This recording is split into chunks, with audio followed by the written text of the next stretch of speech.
میرے کندھوں پر بھی آپ ایسے وزن نہ ڈالیں جس کی اٹھانے کے میرے سکت نہیں، میری طاقت نہیں۔ تو ابھی یہ قریش کے معتبر رئیس لوگ سارے مل کر آئے ہیں اور یہ باتیں کر رہے ہیں، تو ابھی آپ بھی جو ہے کوئی صورتحال قبول کر لیں، اپنے اس مشن میں نرمی کر لیں۔ تو یعنی یہ وہ وقت تھا کہ ایک حضرت ابو طالب کے لہجے سے حضور علیہ السلام نے بھی یہ اخذ کیا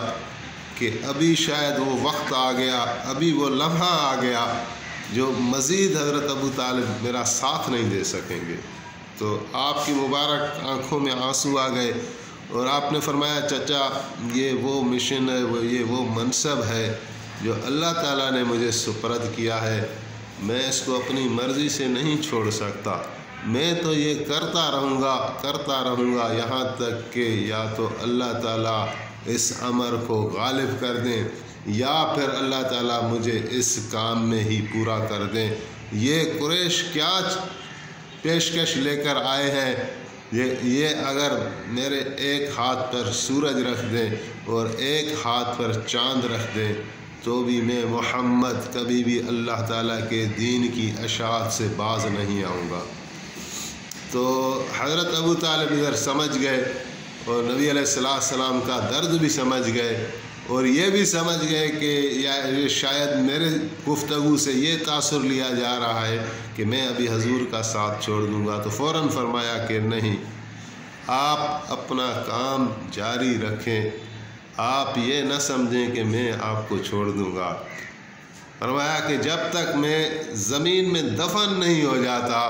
میں تمہارا ساتھ کبھی نہیں چھوڑوں گا، اور جب تک میں زندہ ہوں ان کافروں کو طاقت نہیں ہے کہ آپ کے ایک بال کا بھی نقصان کر سکے۔ حضرت ابو طالب ایک ذہن لے کر گئے تھے، کافروں نے جو باتیں پیش کی اس کا اثر لے کر گئے تھے اور حضور کے سامنے پیش کی، لیکن ابھی حضور علیہ السلام کی جب استقامت دیکھی، جب آپ کا کلام سنا تو ابھی وہاں سے وہ ذہن لیا، سوچ لی اور واپس آئے بڑے رعب کے ساتھ، بڑے دبدبے کے ساتھ، اور کوئی کمزوری ان کے لہجے میں نہیں تھی، اور فرمایا قریش کی جماعت ایک بات سنیں، آپ ایک دین پر ہیں، آپ کو حق ہے اپنے دین کا، آپ اپنے دین کی اشاعت کریں، اور میرا بھتیجا بھی ایک دین پر ہے، اس کو بھی حق ہے کہ وہ بھی اپنے دین کی تبلیغ اور اشاعت کرے۔ باقی میں تم لوگوں کو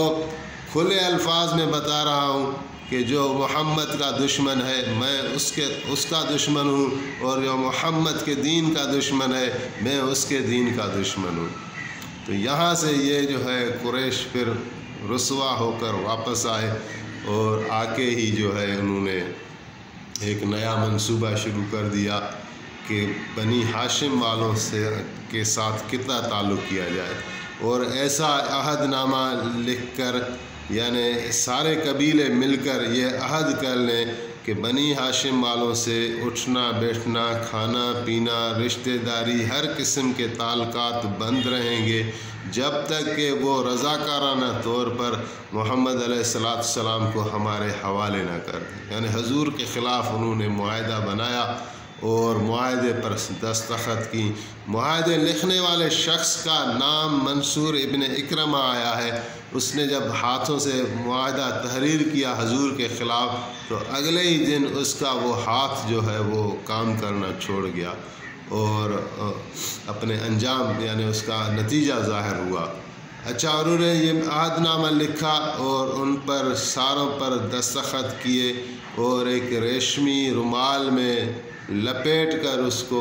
اس کی اہمیت اور عظمت کو بڑھانے کے لیے خانہ کعبہ پر آویزاں کر دیا۔ اس میں سارے قریش کے معتبر قبیلوں کے سرداروں کے سگنیچر تھے کہ نبی علیہ السلام کو جب تک یہ قتل کرنے کی اجازت نہیں دیتے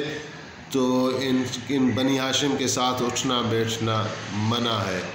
تو اس پر جب جناب ابو طالب کو پتہ چلا تو ان کو بڑا رنج ہوا اور کافروں کی طرف سے حضور کو نقصان پہنچانے کا ابھی اتنا وہ منظم انداز انہوں نے اپنایا جس سے حضرت ابو طالب کی پریشانی میں اضافہ ہوا کہ ایسے نہیں کہ حضور کو یہ کسی وقت کوئی نقصان پہنچائے. تو انہوں نے فوراً اپنے قبائل کو بلایا. بنی ہاشم اور بنی مطلب ایک ساتھ ہوتے تھے، تو ان کو بلایا اور ان سے عہد و پیمان لیا کہ چاہے کچھ بھی ہو جائے، کتنی سختی آ جائے، کتنی بھوک آ جائے، کیسے بھی حالات ہو جائیں، آپ حضور علیہ السلام کا دامن ہمیں نہیں چھوڑنا. حضور علیہ السلام کا جو حفاظت کا بیڑا ہم نے اٹھایا ہے اس سے ہمیں پیچھے نہیں ہٹنا. تو ساروں نے وعدے کیے. حضرت ابو طالب کا دلجوئی دی سوائے ابو لہب لعین کے کہ وہ کافروں کے ساتھ مل گیا اور بنی ہاشم کے ساتھ نہیں ملا. تو یہ یعنی 3 سال تک، اس کو تاریخ میں بولتے ہیں شعب ابی طالب. اس کی وجہ سے حضور علیہ السلام کو اپنے گھر چھوڑنے پڑے. مکے سے ایک وادی ہے، اس وادی میں رہنا پڑا اور شعب ابی طالب اس کا نام ہے. پھر یہ 3 سال بڑے مسلمانوں پر کٹھن اور مشکل گزرے، اور اس پہ یعنی کھانے پینے کی اشیاء بھی بنی ہاشم والوں کو کوئی پیسوں پر بھی دینے کے لیے تیار نہیں ہوتا تھا.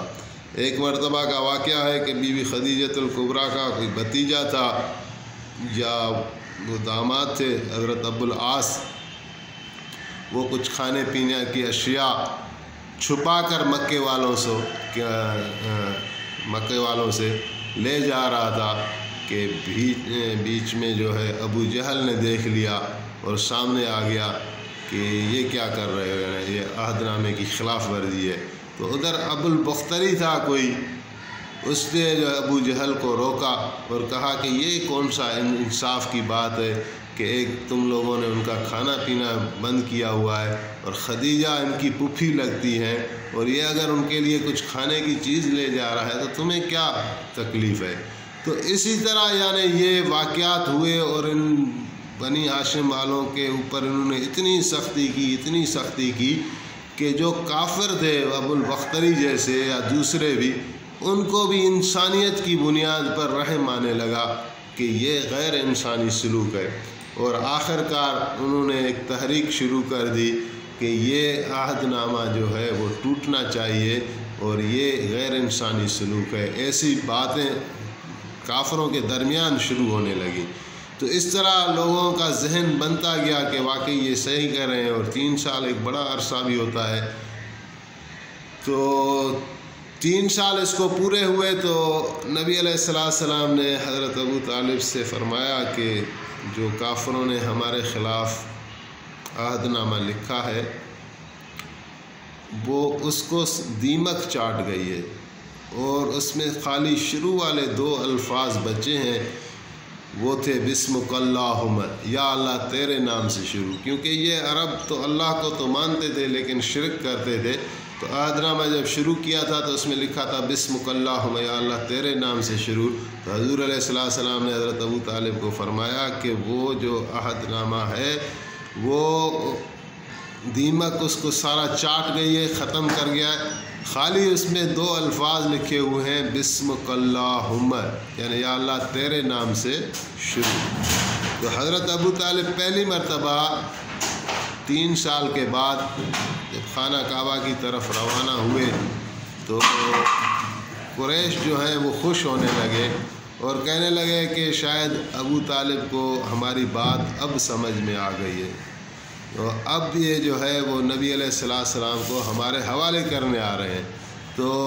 حضرت ابو طالب نے سنا تو دور سے ہی پکار کر کہا کہ جب تک میں زندہ ہوں کبھی اپنے پیارے محمد سے میں بیزار نہیں ہو سکتا. میں تم لوگوں کو یہ بتانے آیا ہوں کہ مجھے محمد علیہ السلام نے بتایا ہے اور ان کو جبریل امین نے بتایا ہے کہ آپ لوگوں نے جو عہد نامہ ہمارے خلاف لکھ کر بیت اللہ پر آویزہ کیا ہے اس کو تو دیمک نے چاٹ کر ختم کر دیا ہے، خالی اس میں 2 الفاظ بچے ہیں بسمک اللہم. تو یہ جیسے بات سنی تو انہوں نے فوراً جا کے وہ رومال کھولا اور وہ کاغذ نکالا جو بھی تھا، تو میں کچھ بھی نہیں تھا، خالی وہ ایک ٹکڑا بچا ہوا تھا جس میں لکھا تھا بسمک اللہم۔ پھر کسی نے بلند آواز کہہ دیا کہ بھائی عہد نامہ بھی نہیں رہا اور اس کی عبارت بھی ختم ہو گئی، اس پہ جو ہمارے دستخط تھے وہ بھی ختم ہو گئے، لہذا ہم اس پر عمل کرنے کے پابند نہیں ہیں۔ اور جا کے کچھ لوگ جو ہے وہ بنی ہاشم والوں کو لے کر آئے اور خود بخود یہ ختم ہو گیا، اور یہاں بھی قریش ناکام ہوئے اور ان کو رسوائی ملی۔ تو اسی طرح انشاءاللہ یہ پھر اگلا ہمیں بیان جاری ہے۔ اللہ تعالی ہمیں توفیق دے صحیح بیان کرنے کی۔